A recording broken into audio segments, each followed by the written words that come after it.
폭풍 성장하는 대한민국의 잠수함 기술이 마침내 우리를 가르친 독일을 뛰어넘을 것이라는 소식에 우리 국민들이 열광하고 있습니다. 그 증거로 독일 기술을 앞지르는 새로운 잠수함이 개발되고 있는데요. 지난 2021년 11월 21일 국방과학연구소는 신형 잠수함의 사전 개념 연구가 시작되었음을 발표했습니다. 장보고 퍼급으로 명칭되는 이 잠수함은 손원 1급 잠수함을 대체할 예정으로 개념 연구를 진행하고 있습니다. 현재까지 구체적인 사양은 나오지 않았지만 이 잠수함은 손원 1급보다 크지만 도산 안창호급보다는 작은 체구를 가졌는데요. 이 때문에 많은 군사 전문가들은 대한민국의 잠수함이 이축 체제를 준비하는 것이라고 분석 중입니다. 간단히 말하면 해군의 재래식 잠수함 전력은 장보고 포급으로 가볍게 경량하고 대형 잠수함은 원자력 잠수함을 준비하고 있다는 것인데요. 따라서 한국의 미래 해군은 연안을 담당할 재래식 잠수함과 대양 전략 임무를 수행하는 원자력 잠수함으로 분할하여 임무를 수행하겠다는 것입니다. 만약 이 내용이 사실이라면 정말 놀랍고 또 자랑스러운 일이 아닐 수 없는데요. 이 체제가 갖춰지는 것만으로도 대한민국이 잠수함 기술은 완전 자립을 이뤘다는 의미이기 때문입니다. 그런데 사실 한국이 이런 최신 잠수함 기술을 가지게 된 것은 그리 오래되지 않았습니다. 1980년대 한국형 잠수함 사업 KSS가 처음 시작되었을 때 한국은 독일의 209급 잠수함을 기반으로 잠수함을 건조했고 장보고2 사업도 1사급 잠수함을 기반으로 만들었습니다. 즉 독일의 도움이 없이는 한국은 독자적으로 잠수함을 제대로 건조조차 할 수 없었던 처지였습니다. 그런데 이제는 독일과 우리의 처지가 뒤바뀌었습니다. 우리가 연달아 새로운 잠수함을 설계하고 건조하는 동안 독일은 군축을 거듭하며 기술력이 약화됐는데요. 그 결과 한국이 차세대 잠수함 장보고포를 논의하는 동안 독일은 잠수함 함대의 존폐를 논하는 처지입니다. 심지어 장보고포급 잠수함에는 우리가 상상하지 못했던 어마어마한 장비들이 탑재될 예정인데요. 그래서 준비했습니다. 오늘은 유보트의 나라 독일조차 경악할 한국의 차기 잠수함에 대해 알아보겠습니다.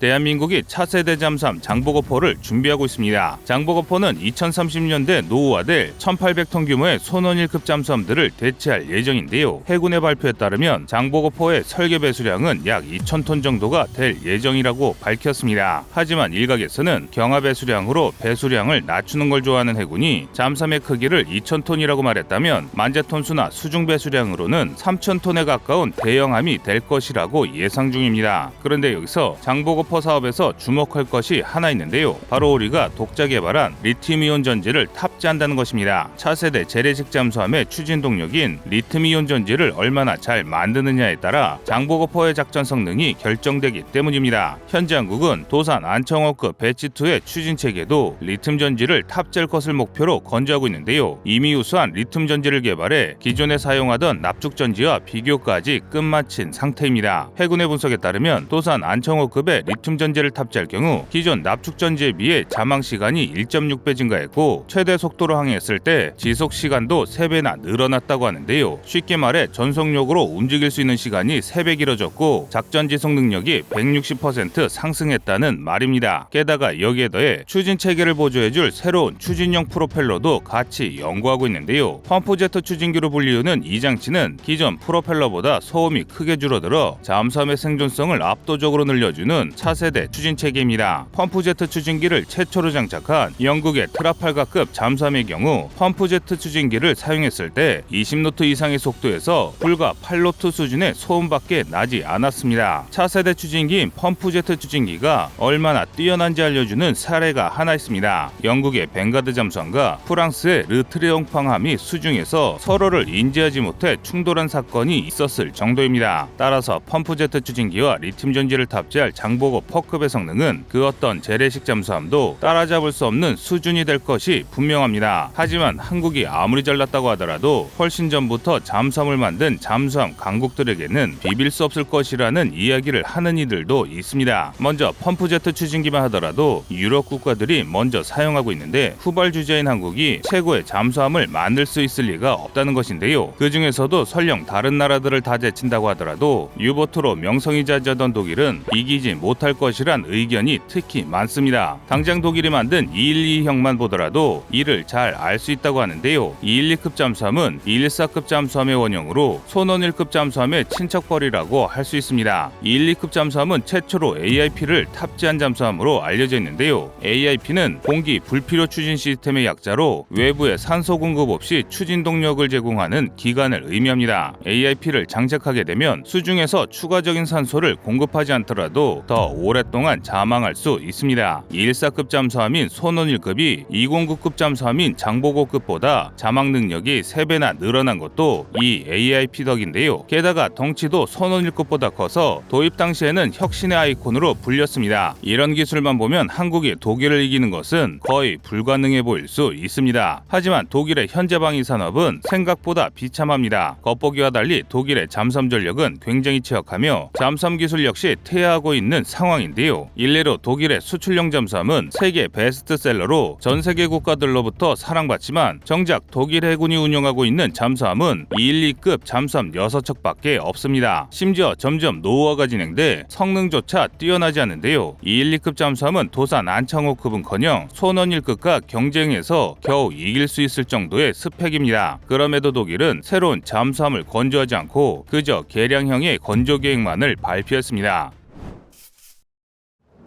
1945년 종전과 동시에 시작된 냉전으로 독일은 동독과 서독으로 나뉘면서 나토와 소련의 최전선이 되었습니다. 이에 따라 최전선인 독일의 각종 첨단 무기가 배치됐습니다. 특히 서독의 경우 미국의 막대한 원조를 받아 여러 첨단 무기를 만들 수 있었는데요. 아직도 우수한 무기라고 인정받는 레오파르트2와 PJH-2000 자주포가 이때 개발된 무기들입니다. 하지만 1990년대 소련이 붕괴하고 냉전이 끝나면서 상황이 달라지기 시작했습니다. 1990년 독일이 통일되고 1999년에 폴란드가 나토에 가입하면서 유럽의 최전선이 독일에서 폴란드로 옮겨졌는데요. 게다가 독일을 지원하던 미국이 경제위기, 테러와의 전쟁으로 지원을 줄이고 독일 정부가 완전한 통일을 위한 통합 비용에 막대한 재정을 쏟아부으면서 살벌한 군축이 시작됐습니다. 이 때문에 기껏 만들었던 레오파르트2 전차는 물론이고 패트리어트와 같은 방어체계까지 싹 다 중고로 팔아버렸는데요. 이런 정신나간 군축의 결과 현재 독일 연방군은 껍데기만 남은 반쪽짜리 군대가 돼버렸습니다. 그 예로 빗자루 사건이 해이해진 독일 연방군의 상태를 보여주는 단적인 사례입니다. 2014년 나토 훈련에 참가한 독일 연방군 기계화보병대대 소속 복서장갑차들의 기관총 대신 빗자루가 달려 있었다는 사실이 밝혀졌습니다. 무려 31%의 장갑차에 기관총이 탑재되지 않고 빗자루에 검은 페인트를 칠해 기관총처럼 흉내만 냈는데요. 과거의 영건과는 달리 이런 말도 안 되는 일이 태연하게 일어나는 게 현재 독일 연방군의 실태입니다. 한편 같은 시기 대한민국은 꾸준히 성장을 이루고 있습니다. 대한민국은 냉전 이후에도 북한과 중국의 위협을 지속해서 받았기 때문에 꾸준히 전력을 키웠고 2022년 현재 세계 최정상급 군사력을 보유하게 됐습니다. 예를 들어 독일이 군축으로 레오파르트 3 사업을 취소할 때 대한민국은 K1 전차의 업권 사업을 통해 K1A1 전차를 만들었고 이를 바탕으로 K2 전차를 개발했습니다. 또 독일이 잠수함 전력의 개량을 포기했을 때 한국은 독일로부터 209급, 214급 잠수함 기술을 이전받아 장보고급, 손원일급 잠수함을 건조하면서 독자적인 기술력을 축적했습니다. 이 덕에 순수 국산 잠수함 도산 안청호급을 건조할 수 있었습니다. 반면 독일 해군의 잠수함 함대는 겨우 형식만 유지할 수 있는 수준으로 몰락했습니다. 승전국인 나토의 주요 멤버들이 독일의 잠수함 함대가 강화되는 것을 막았기 때문입니다. 나토 소속 승전국들인 미, 영, 푸 3국은 1, 2차 대전을 겪으며 독일 잠수함 함대에게 큰 피해를 본 경험을 잊지 못했습니다. 그래서 나토는 독일이 500톤급 이상의 잠수함을 가지지 못하도록 제약을 걸어 독일의 잠수함 함대를 약화시켰습니다. 냉전이 끝난 지 한참 뒤인 2005년에야 다시 힘을 되찾은 러시아를 막기 위해 독일이 잠수함을 건조할 수 있도록 허락했는데요. 이 때문에 독일은 잠수함을 운영하는 법을 거의 잊어버리고 말았습니다. 2017년 10월에는 212급 1급 잠수함 U-35호가 노르웨이 연안에서 훈련하다가 방향타 손상으로 복귀했을 정도인데요. 심지어 그 무렵 45척이 모두 고장나 있었다고 합니다. 한마디로 한 국가의 잠수함 함대가 전멸 상태에 있었다는 것인데요. 독일군 국방참모총장에 따르면 무려 5개월 동안 잠수함의 전력 공백이 있었다고 밝히기도 했습니다. 이와는 반대로 우리 대한민국은 같은 해 손원 1급 4번함 김자진함이 전력화되고 5번 함인 윤봉길함이 진수되면서 총 잠수함 전력이 14척으로 늘어났다는 것을 생각하면 독일 해군이 얼마나 참담한 지경이었는지 잘 알 수 있습니다. 한편 독일 역시 전력 부족을 절감하고 있었는데요. 그래서 독일은 2032년까지 212급을 개량해 212CD급을 배치하겠다고 선언했습니다. 현재까지 공개된 바에 따르면 212CD급은 스텔스 선체를 이용해 선체 형상이 바뀌고 배수량 2,400톤으로 늘리고 전장 73m로 대형화된 데다 리튬 전지까지 탑재될 예정인데요. 하지만 같은 시기 한국은 도산 안청호급 9척을 전력하면서 20척이 넘는 잠수함 함대를 보유하게 됩니다. 게다가 비슷한 시기에 배치가 완료될 장보고 퍼급의 성능은 212CD를 앞돌 것이 분명하다고 하는데요. 그 이유는 바로 첨단 설계 때문입니다. 리튬 전지는 장치 특성상 납축 전지보다 더 넓은 면적의 시설이 필요합니다. 하지만 현재까지 잠수함의 설계로는 리튬 전지의 성능을 제대로 끌어낼 수 없었습니다. 실제로 도산 안창호 배치2에도 리튬 전지가 절반만 탑재된다는 발표가 있어 국내에서 논란이 된 적이 있습니다. 도산 안창호급의 큰 선체에서도 이런 문제가 있었던 걸 고려하면 212CD급이 아무리 선체가 커지더라도 모든 성능을 이끌어내긴 어렵다는 것입니다. 반면 장보고포는 새로운 함체로 독재 설계할 예정인데요. 독일은 기본 형태에서 덩치가 커진 설계에 반해 한국은 완전 새로운 잠수함으로 설계하게 됩니다. 이것만 보더라도 독일의 212CD급과 장보고포급을 비교해보면 장보고포급이 제 성능을 발휘할 가능성이 높은 것이죠. 이처럼 대한민국은 끊임없는 군사혁신을 통해 기술을 모방하던 국가에서 최신 트렌드를 선도하는 방산강국으로 탈바꿈하고 있습니다. 앞으로 건조될 대한민국 장보고포급이 완성되면 우리 대한민국 해군은 이원화된 잠수함 전력으로 지금은 하지 못했던 새로운 전략과 전술을 펼칠 수 있는 막강한 해군이 될 수 있습니다. 여러분의 생각은 어떠신가요?